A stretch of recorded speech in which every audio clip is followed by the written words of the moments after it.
Hey everyone, this is Adam Law with a new video for Wanderings.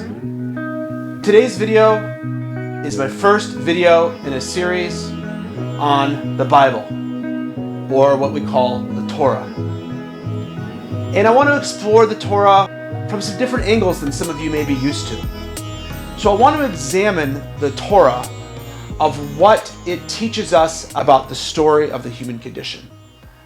What makes people get through life? As I've spoken about before, Torah is the indigenous knowledge of the Jewish people. It is our way of making meaning, understanding, exploring the world. Yes, it's from God, but it also tells a story, as Maimonides and other great thinkers say. It tells a story in a human way so that we can relate to it. And the story of the Bible isn't just a book of laws. It's a book which talks about the human condition. These are not perfect people at the beginning. These were people who had difficulties, who had challenges, who had to overcome those challenges.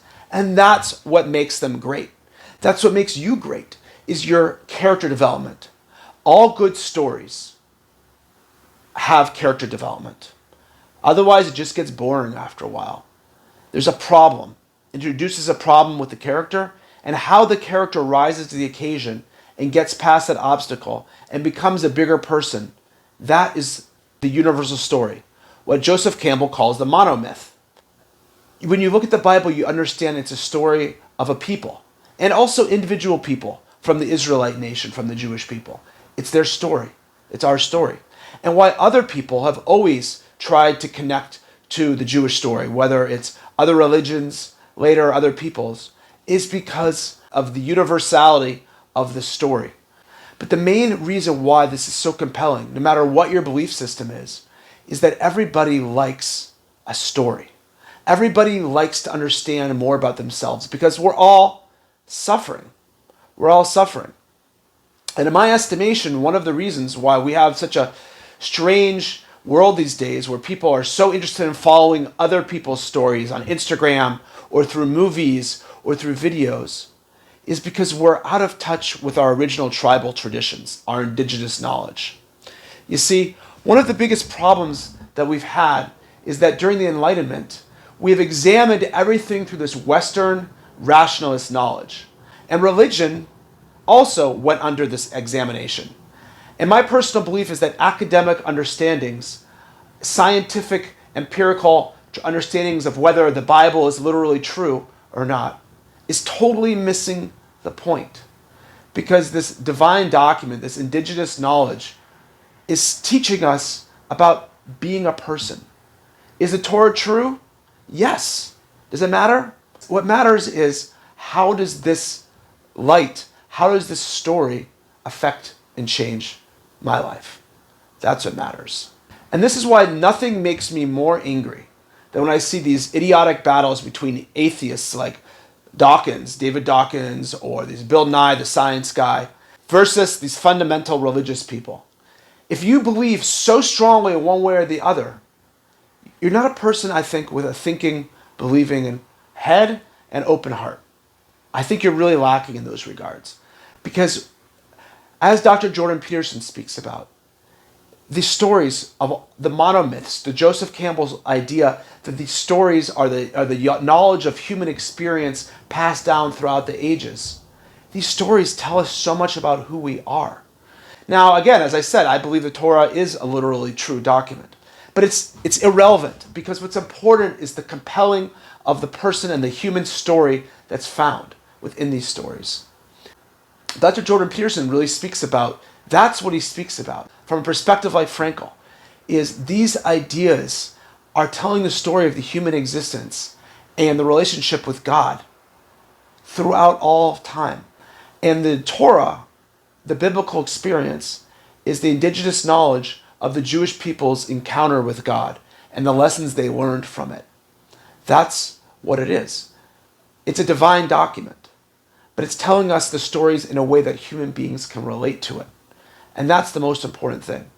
I always tell my students when I'm teaching them Torah, when you read the Bible, when you read the Torah, read it as a story first. Then you can get into all the beautiful rabbinical levels of traditions, the oral tradition, the stories behind the story, the midrashim. That stuff is wonderful and enriching. But as any good teacher knows, if you have an answer before you have a question, then the answer itself will not have any meaning to it. In my studies of Kabbalah and Hasidus and other very deep sources of Jewish knowledge, those ideas, those very deep mystical ideas, build on the knowledge that I already have. If you give a student all the deep answers before they have the questions, they will never appreciate the question in the first place. So too with the Torah. You must read the Torah with an eye to what is this story trying to tell us. Don't superimpose your ideas on it. That's one of the failings of Christianity, is that it's trying to superimpose its ideas on the document itself. This was one of Nietzsche's main criticisms of Christianity. He understood what was going on there, the story, the human story of men and their struggles with each other and with God. But when you look at something through a retroactive lens, you're not actually understanding what it's trying to tell you itself. So this is also one of Dr. Jordan Peterson's understandings. I think people try to see Dr. Jordan Peterson as not really a real religious person or whatever, but I think it's not that he's not a real religious person. It's that he's coming from the angle of these stories are the stories of humankind, of people, and their struggle with themselves, with others, and with God. And even if they're just true in that level, that says a tremendous amount about the history of people, the psychology of a person, and the struggle for meaning, to find meaning in the world. Again, as I said, I personally believe this is a divine document. It may be from a divine source, but it also has the human story and human condition and is written in a way which a person can relate to it. And this is what's important to understand, is that the Torah cannot be examined through Western Enlightenment goggles. The Torah is ancient knowledge which has been passed on for generations. And this is what it should be examined as. Not from some analytical, let's take this apart and figure out which document is this and that and what the presuppositions were. That's not, you're missing the point. You can read it like that, but you'll never gain any of the light and insight to be found in the document unless you look at what the Torah itself, what the Bible itself is trying to say, its own message. It's not something to be examined through the eyes of another religion, through the eyes of science, through the eyes of, oh, is this literally true? Is this, 15 billion years old, or is this 7 days? Or you're missing the point. You're utterly missing the point. You will not find the light of God in a document unless you read the document for what it itself is trying to tell you. The Torah is the hero's journey. It's the story of a people and individuals to overcome the biggest odds to bring the message of monotheism, the one light of God in the world.